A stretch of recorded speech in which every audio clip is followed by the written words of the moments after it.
And immediately they told her, we hereby revoke your sponsorship. And that was how she was sacked. Hi guys, you're welcome back to my channel. This particular video is a serious one, and that's why I've decided to put on my uniform to make this video. Guys, it's not like I've worn this uniform in a while. Like, to be honest, I haven't worn this uniform in a long time, and that's because I work as a night wake carer, and that means that I go to my client's house and I sleep there overnight. So that's why I've decided to wear this uniform. And also because this particular video is a serious one, like I earlier said. You know how difficult, you know how challenging it is to get sponsorship in the UK in recent times.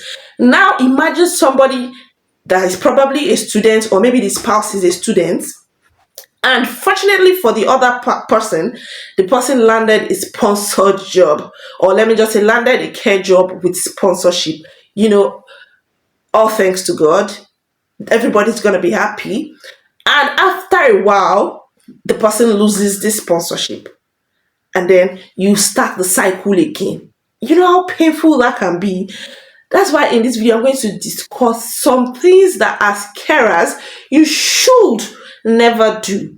Like in one of my videos, I said a lot of things about things that can lead a carer to jail and that can tarnish your criminal records here in the UK. But this particular video, I want to make examples, two or maybe three of them, that I recently learned about. There are stories that happen to people that are very close to me, and I got to know about them just a few days ago, and I said, no, I have to come and share this so that somebody out there can learn. This is my own responsibility. I see it as my responsibility to get you informed, so that, you know, when you have all this information, you don't fall victim. So the first experience that this person has is, this person just got a job with a care home, and this person is going to resume his job.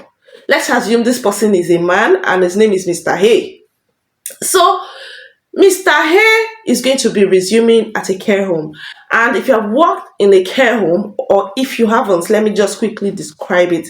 Some care homes, if not all, they have passwords to their entrances and their exit points.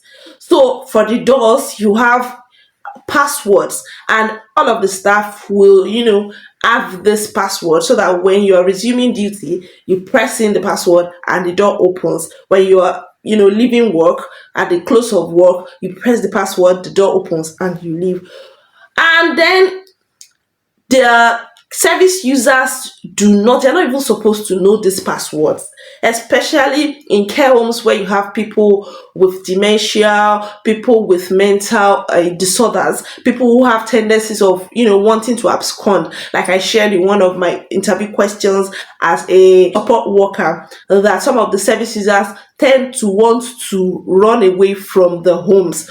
So in such cases, or I don't know if it is in all cases, but everywhere I've worked, the service users are not supposed to know this password. First week of resumption, this particular person entered the password and was going to, you know, resume work. And as he was entering, you know, the door opened for him and he entered.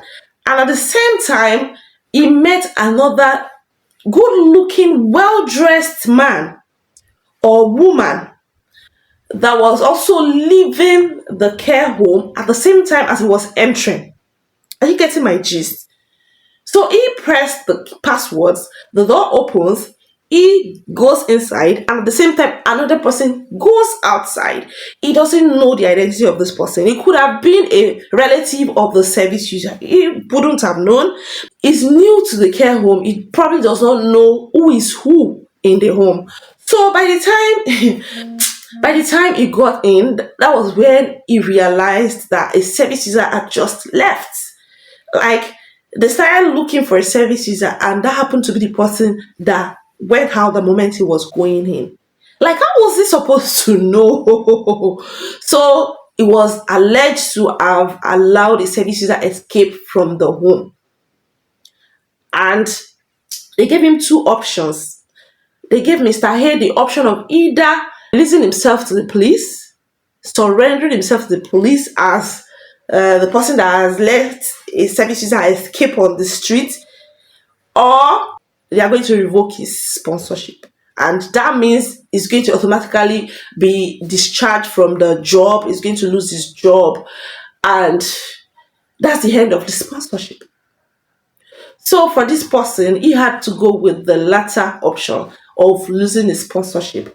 Thank God they found the service user the next day, but that didn't change anything. So if you are new in the care setting, this is like an eye opener for you.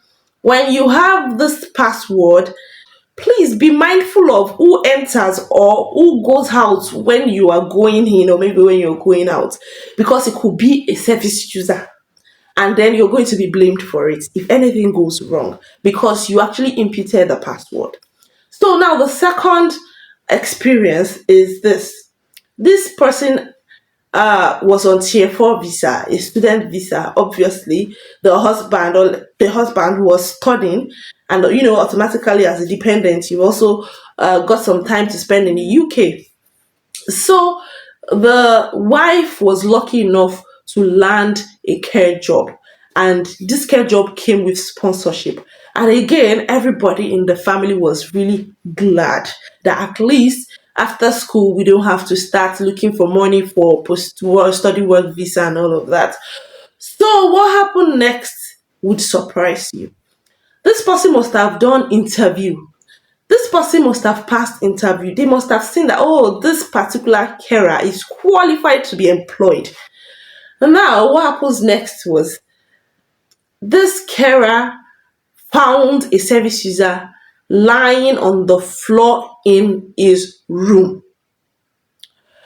And I don't know what came over her. Maybe she was really nervous, maybe she was anxious, maybe she just forgot everything, she just went blank.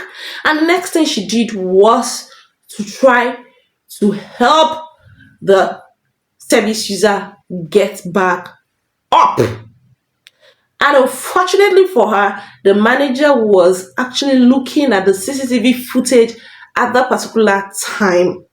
And on the spot, she was sent for, the manager sent for her, and they showed her the footage.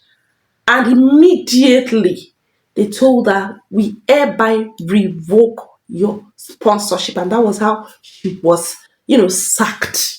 I've been sharing so many interview questions here, and one question that keeps repeating itself is, what would you do if you find a service user on the floor, lying on the floor, or probably if a service user is about to fall, how would you prevent a fall? Or if the person has fallen, what would you do? It keeps coming up, whether for the role of a domiciliary care assistant or maybe care homes. So even for support workers. So this is something, it's like a basic knowledge for all carers. I wouldn't know what came over this person. Thankfully, the husband had not switched over to her own visa.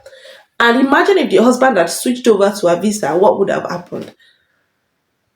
So guys, if you are already in the UK, you are a newbie in the care role, in the care sector, or you are still aspiring to come to the UK to start working as a care assistant, these are information that you need to bear at the tips of your fingers. And guys, if today is your first time seeing my face, I'm a UK carer at the moment, but a Nigerian trained pharmacist. And I'm hoping that very soon I would be able to switch over to pharmacy job from care job, but at the moment I'm still a proud carer. So do not watch my previous videos, subscribe to this channel, like this video, share this video because it's going to help somebody out there. Thank you so much, and I hope to see you in my next video.